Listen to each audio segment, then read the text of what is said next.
Hello, I'm Alex from IGN, and this game is called Among the Sleep.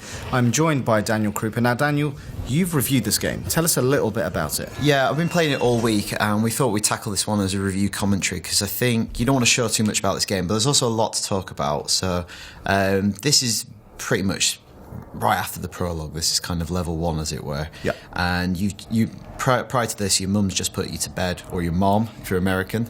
So Same just preface that you play you're a toddler. You're a 2-year-old. You're a 2-year-old. So I imagine you just learned to walk, really, because you're still not very stable on your feet. So the whole story is told from the perspective of a 2-year-old child.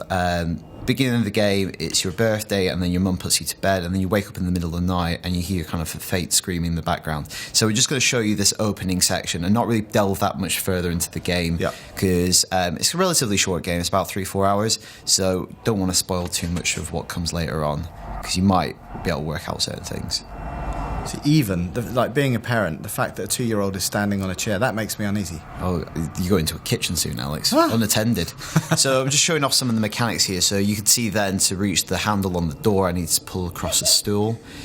You can run, which I was just doing then, but after a while you kind of topple over with a little gurgle. Right. It's much faster to crawl. But obviously there's a dynamic that comes into play there that I don't think they actually fully explored, but when you're crawling you can't use your hands. Right, of course. So you have like slightly different abilities, and in many ways you would think as a child you're more vulnerable, but in another way, being small you can hide in places. Yeah. And we'll show off some of the kind of mechanics throughout this bit of gameplay. So there's this noise emanating from the washing machine. Oh, Teddy. So things after you wake up in the middle of the night start becoming increasingly surreal. And this is one of the first instances. Not right. We need to find your mother. Is that the teddy bear speaking? Yes. My gosh. I said things were going to get surreal. So I think this is a really interesting point. If you look at the text or the script that's on your boiler, it's like kind of alien characters. Yeah. And this game is made in Norway. That's definitely not Norwegian. I have a Norwegian auntie. Okay. I think it's trying to convey the fact that you're a child and you're pre-linguistic. Right. You can't yet read. Yeah, of course, yeah. So the world around you is kind of transformed because you're a child. And that's one of the ways you can't read text. But another way is, obviously, everything's much bigger and scarier. The world kind of towers around you, doors become obstacles. And we'll see other ways shortly how objects can be used in different ways due to your size. So at this point in the game, have you been given... what kind of context have you been given? Nothing. The game begins with, I think it is your second birthday, and your mum takes you upstairs for a nap. That's it. And there's a brief tutorial in your nursery. Yep.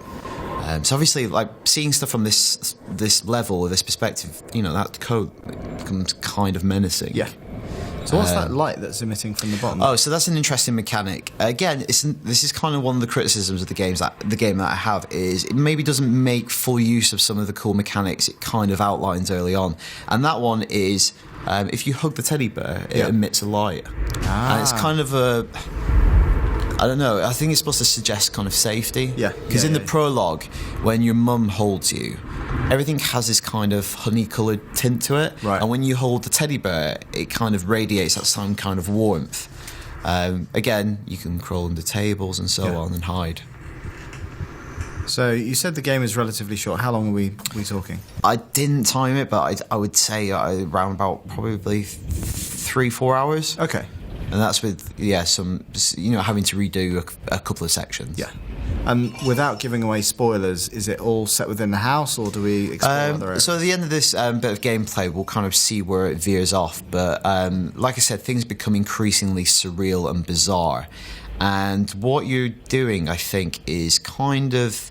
At first I thought it was like a nightmare, like a night terror. Yeah. But I think there's more to the game than that. I think it's actually trying to work through kind of traumatic events using surreal imagery. Like, that sounds really lofty, but I do think that's what it's trying to do. Right. This is the way this baby who can't yet speak, can't yet read, is trying to process something that's happening around him.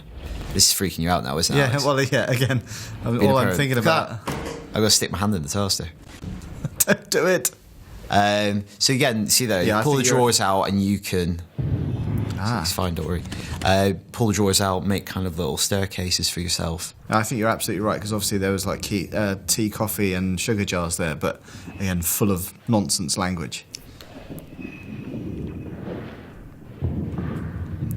So yeah, the game becomes increasingly bizarre, and the structure, again, it's not a real spoiler, is to get back to your mother, to be reunited, you have to collect memories, and these are just scattered across different kind of landscapes. And basically the gameplay boils down to basic puzzle solving. Right. It's pressing switches, it's overcoming certain obstacles by shifting around scenery. Yeah. And then there are some enemy encounters which rely on some stealth. I think, one of the overriding criticisms, even though I think, story-wise it's doing something really interesting and kind of poignant, gameplay-wise, it lays out loads of really cool dynamics, like being at this perspective, be able to manipulate objects. Yeah. But when it comes to evading an enemy, it doesn't probably make the most of them. So Right. I think the story and the gameplay aren't as integrated as they could be. So you mentioned enemies there. Are we going to get to see them? You might get a hint of the main threat in the game shortly. Okay. So we're working our way towards Mom's room. Big house. Yeah, walk-in wardrobe. Look at this. Oh, it's an absolute nightmare, Alex, having that much space for your clothes. I wouldn't know what to do with it. Precocious little fella, isn't he? So it's a he? I think so. I don't know if it might be gender ambiguous. So this Mum's is- room. Yeah. Is she there? I've also turned the gamma up a little bit so we can make out stuff a bit more clearly, but when I played it was a bit dark in this and a little bit more... Yeah, I saw you playing it, yeah. Scary. But it's also... I think it is, I think it is a horror adventure, because I think it's dealing with certain horror themes. I think if you're looking for kind of big scares or something like in the nature of Slender or Outlast, I don't think it's not that type of game. I think Right. it's trying to do something a bit more poignant. Right, okay. So you're not actually sort of jumping out of your seat, it's more... No, kind of- there were a couple of times, and I think early on, navigating this house, when you play with headphones on, it's quite tense. And like this, is, for instance. Get under the bed. See, that's almost like a little bit of a fake moment, and it doesn't have many of those kind of stings, but that's one of them. Later in the game, it never really makes you utilise hiding as a mechanic, so this starts getting really sinister. Hug your teddy.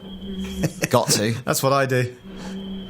So that, I find that Even that, really just, sinister, yeah. because when I first saw that, because it reminds me a bit of Pipes in Ghostwatch. Right. The cloak he's wearing, or a bit like Hellraiser. Yeah.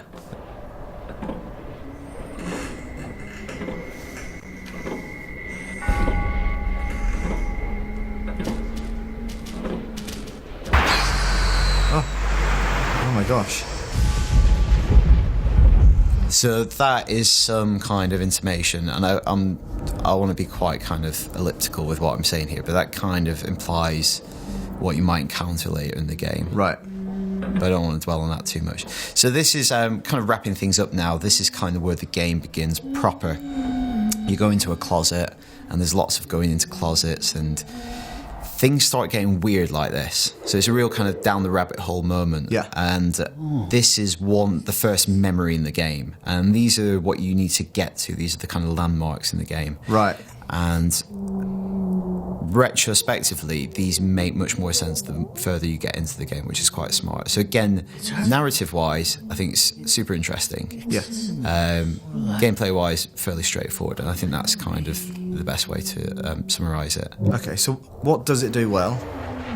I think it does story well. I think it's trying to do something interesting from this perspective. I think it utilises this perspective really well. I think maybe some of its mechanics aren't integrated fully into that narrative, but Right. Here we go, down the rabbit hole. So Daniel, what are you going to give the game on IGN? So it's got a 7.3, which means it's a really good game. Okay, so that is Among the Sleep. For all things Among the Sleep, keep it locked on IGN.